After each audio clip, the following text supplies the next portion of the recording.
Amen. So, God is good. All the time. All the time. God is good. Amen. Maraming lakpan.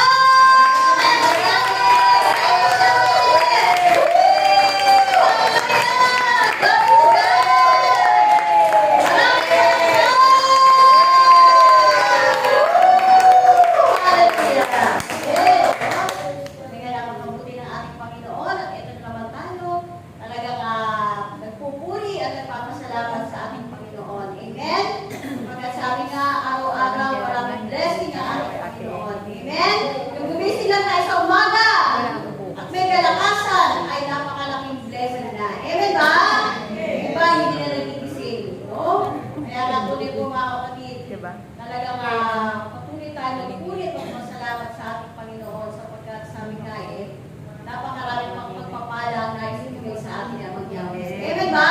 Amen ba? Nais ba ng pagpapala? Nais ba ng kagalingan? Nais ba ng kalakasan? Amen! Magpuri lang tayo kaya kay Yahweh! Hallelujah! Glory to God! Amen! Hallelujah!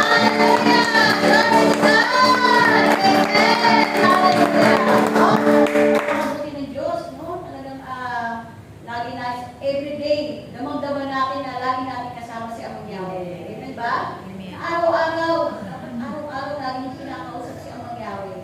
Amen? Kapag si Amang Yahweh, laging nag-aantay na kausapin natin siya. Amen ba? Amen. O, lagi siya nag-aantay para tawagin natin yung kanyang pangalan. No? Ginagawa niyo ba yan, mga kapatid? Amen. Pag-isip pa lang sa umaga, dapat 3 times na tatawagin natin yung kanyang banal na pangalan. Amen? No? Pag-gising pa lang sa umaga, no? Amang Yahweh, Amang Yahweh, Amang Yahweh. Amen ba? At sa pagtulog natin, Amang Yahweh, Amang Yahweh, Amang Yahweh. No? Huwag namin kalimutan yan, no? Sapagkat tuloy po, araw-araw gumagawa siya ng himala. Amen ba? Amen!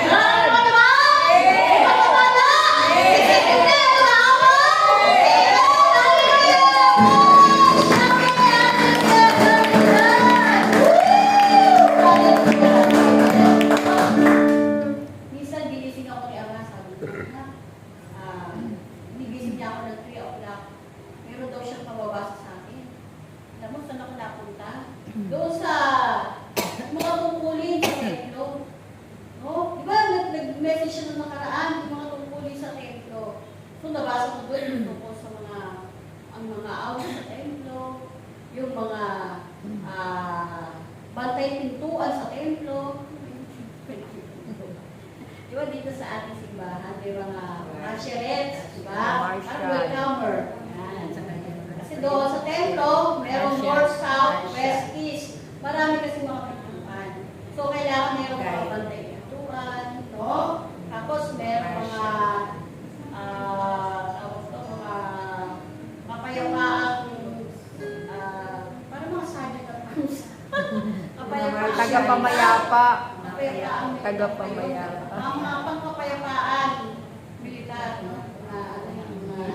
Mga exact word, no? So, andun yung lahat ng mga megampanin sa templo. Mga marshals. Kita mo sa nights. May marshals. Maliban na sa mga Tapos yung mga awit ni Amang Yahweh sa templo ay nasa music ministry. Dami, no? Bawat angkan, may mga nakatalaga ng mga aawit ng bawat angkan. Kasi angkan niya no? Yun na nga, talagang napakabuti ng Diyos kasi tayong lahat, meron tayong kanya-kanyang gampanin. Amen? At kung ano yung gampanin, alam mo na ba kung ano yung tungkulin mo? No? So, dapat alam mo kung ano yung gampanin mo kasi sabi nga, pag yung gampanin mo na yan ay yung pinahalagahan, no? At yung ginagampanan ay tunay na malaki ang iyong gantimpala sa langit. Amen? Malaki ang gantimpala mo kay Amang Yahweh, no? Kaya dapat yung mga tungkulin mo natin ay dapat natin pahalagahan, no? At sabi nga, lagi natin ito uunahin. Lagi natin itong bibigyan ng oras. Tulad nga niya nung Sunday, sabi ko, gusto kaya natin yung gawain sa Biblia. Kasi para Father's Day. Baka kami, iiyak ako ng mga anak ko, lalabas ka. Kasi gusto ko talagang ipasyan yung asawa ko eh. No? Pero nakakatakda talaga kami magsimba. At praise the Lord! Nakapagsimba na po yung asawa ko ng Sunday, Friday.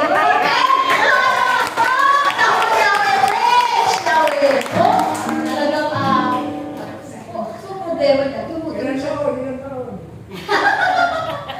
Ilang taon siguro, mula nung huling simba niya, nung pininagang pa yung aking bunsong anak. 13 years, kasi nga, puro trabaho siya, puro trabaho. At kung Sunday, Linggo naman, aga ko nung naligo.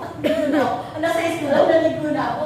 Kasi, kailangan pagising niya, magkakalusan na kami, maliligo yan, initan ko na yun ng tubig.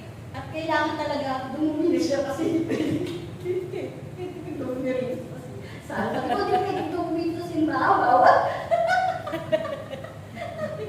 Ay, praise the Lord naman, nung magising siya. Ayan na, tuloy-tuloy na hanggang sa maligo na siya. Di ba? At ito nga, napakabuti ng Panginoon. Nakapagsimba kami ng 8 o'clock mass. Di ba? Aga, no?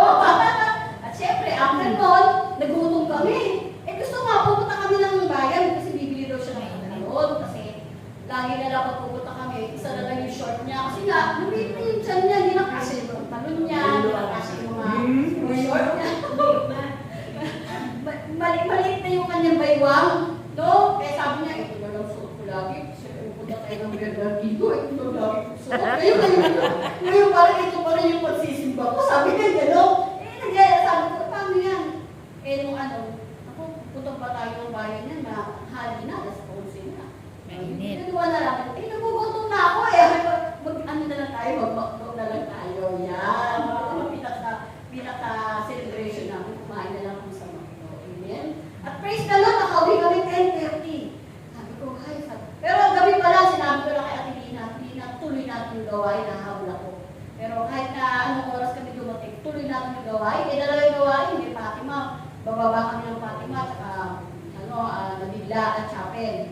Basta, alas 2, tuloy. Habol ako. Habol ko ganyan sa sabi ko sa ma'am, makauwi kami ng maaga. Buti na lang, hindi na natuloy na punta kami ng bayan. Ay, praise the Lord, no? At nalagay napakabuti ng ating Panginoon, di ba? Ako lagi ko iniisip yung kampani ko, yung pupuling ko, na magawa ko yung mga celebration. So, iniisip ko rin, sana makahabol pa rin ako. Kaya sabi ko, tuloy natin. No? Kaya, Lord, talaga napakabuti ng Diyos. Amen? At sabi ko nga, after ng gawain, ay salamat naman nakaraos ko yung aking gawain. Bagamat hindi kami natuloy sa chapel dahil walang susi. No? Nauna kasi kami nag-gawain ko kala ating Dina. Kasi na nga po, alam naman ni Ama yung kalooban natin. Amen? Na yung kalooban natin ay lagi tayong sumunod sa kalooban ni Amang Yahweh. Amen? Dahil sabi nga, ang pagsunod kay Amang Yahweh ay higit pa daw sa hain, sa handog. No? Kaya napakahalaga ng pagsunod natin kay Amang Yahweh. Dahil yung pagsunod daw natin ay katumbas siya ng higit pa sa hain yan. Pero yung pagsuway ay katulad daw ng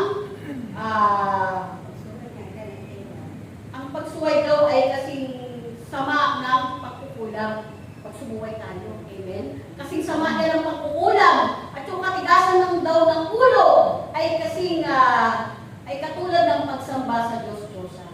No? Kapatigas pa lang ulo natin para tayo sumasamba sa Diyos-Diyosan. At pag tayo sumusuway ay para na rin tayong magkukulang.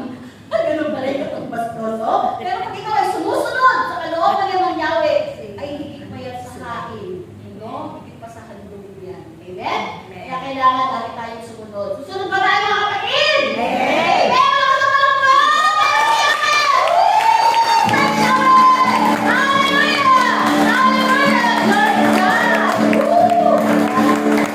Kaya sabi ng asawa ko, gusto ko linggo-linggo magsisimba tayo. Wow!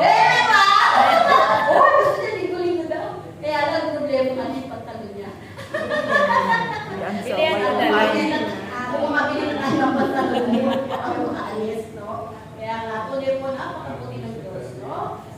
aking asawa, unti-unti na siyang binabago ni Lord, unti-unti na babago yung kanyang kaisipan.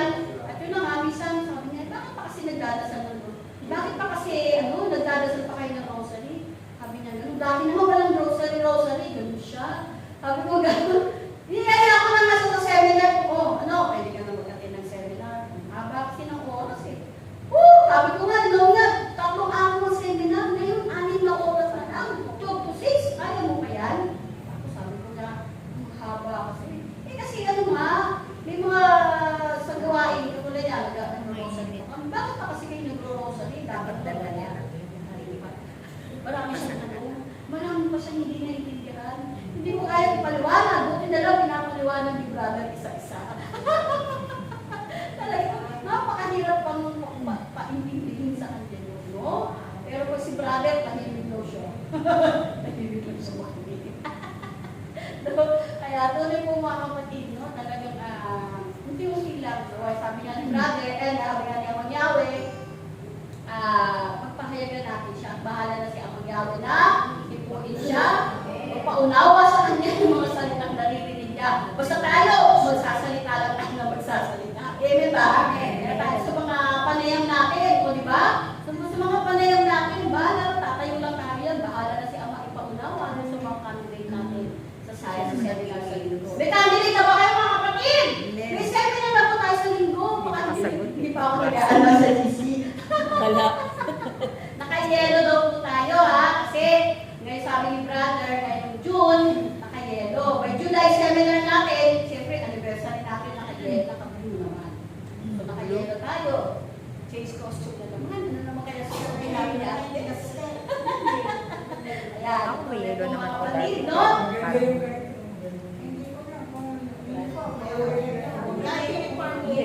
Susupin ko. Pero yung gusto mo yellow mo na pag magpapapagod. Yellow, basta kahit ano. Basta yellow. Naka-yellow tayo. Sunday. Uniform. Basta yellow. Sa mga speaker, bahala na sila. Basta yun. Dress ng yellow. Ganon. Speaker ka eh. Mag-dress ng yellow. Pwede mo naman yan Mag-dress ng dalhin. yellow. Tas Siyempre, suot mo na lang pagpapawisan yan. kami, mag-change costume kami. Amen. Alam mo ba, pag natuto kami, mga pawis namin. No? So, sana po mga kapatid, magdala tayo ng mga candidates. Sino na may candidate? Ako mainit yan, wag lang ulan. Ha? Ako muna, di na mainit. So, sana lang, yun na nga, lang nila naman kayo. Ibag yung Tatawagin mo nila, no? Yung nakaraang mga candidate, ba't yung hindi pa kabilang yung mga na. Kasi yung ating July is anniversary seminar. So lahat tatawagin ulit. Tawagin ulit. So, kailangan, pag sa July, anniversary seminar, lahat yan, lahat ng graduates, kaatin ulit. Tatawagin, papatiin ulit lahat. Tatawagin ulit. So, ngayon, praise the Lord naman, ang nakaraan, meron tayong 4. Hindi lang inaraw. Yung mga apunte. Ay, nga pala, no? Ano yan? May 4 na bago, tsaka yung 4. May 6. Ay, Isang sa kape, akin. no? 7 sa akin. 7. Ito yung mga youth natin, tapos yung 4 na hindi na Tingnan may 7. Ay, yung dalawa sa'yo. Walang candidate. Dalawa. 2, 3, 4. Hinilan. Yung dalawang vendor doon. Dalawang vendor, yung dalawa ni Ate Tess at yung mga group. Nag-renew kasi ulit Yung sila. tatawagin nila ulit. Tawagin ulit sila. So, pwede naman na mag-renew ulit. Yung mga wala pang kulang pa ng gifts. Pabalikin ulit para doon ay mapunin. Binibigyan natin kayo ng pagkakataong mag-renew. Mag-renew ng mag-renew hanggang sa sila ay Hanggang 6 na seminar. makareceive sila ng Tatlo hanggang 6 na seminar. Hindi naman pwede isang taon. O yung mga kapatid namin sa RP, baka meron